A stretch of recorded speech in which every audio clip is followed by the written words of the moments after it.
Согласно приказу Минздрава Тувы о дополнительном распределении питания для детей из малоимущих и многодетных семей, а также кормящим и беременным женщинам, положена выдача смесей, каш и молочной продукции. В Туве бесплатное питание отпускают 2 раза в год. В этом году первая выдача началась с 7 июня.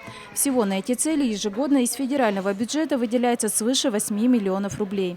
С 2017 года поступило дополнительное питание, то есть это смеси детям до 6 месяцев. Именно поступили Беллакт, Нестажен-1. Поступило в количестве 2000 штук.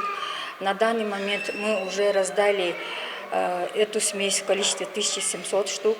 Для детей старше 6 месяцев также поступили смеси вот именно этих же фирм, то есть Беллакт, Иммунис и Нестажен.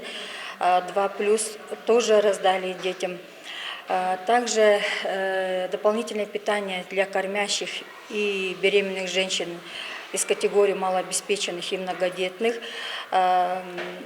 Выдается молоко и кефир. Распределение дополнительного питания формируется в Республиканской детской больнице из общего числа заявок, поданных участковыми врачами и педиатрами. Как говорят родители, в детских поликлиниках смеси и каши врачи выдают не по возрасту.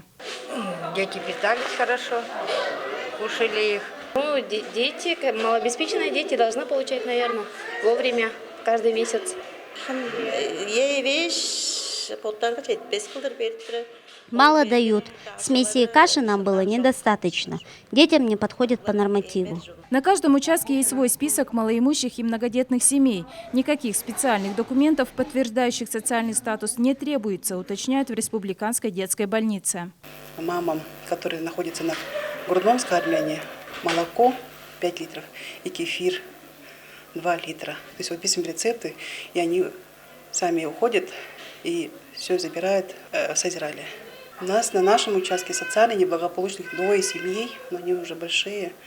Социально малоимущих семей больше 40 семей. И все они получают. Потом дети, находящиеся на искусственном скармливании, получали смеси Нестажен, у нас был Беллакт и каши. Каши «Умница» и каши «Фрутоняня». Врачи-педиатры при патронаже выявляют неблагополучные семьи самостоятельно. Что касается кормящих матерей, то они имеют право на 5 литров молока и 2 литра кефира. Всего за год выделяется 5 тонн 502 литра молока и 2 тонны 520 литров кефира. Выдача бесплатного дополнительного питания организована в Центре социальной помощи «Сайзерал» каждую субботу с 8 до 12 часов. Диана Баямбагусерис, телекомпания «Новый век».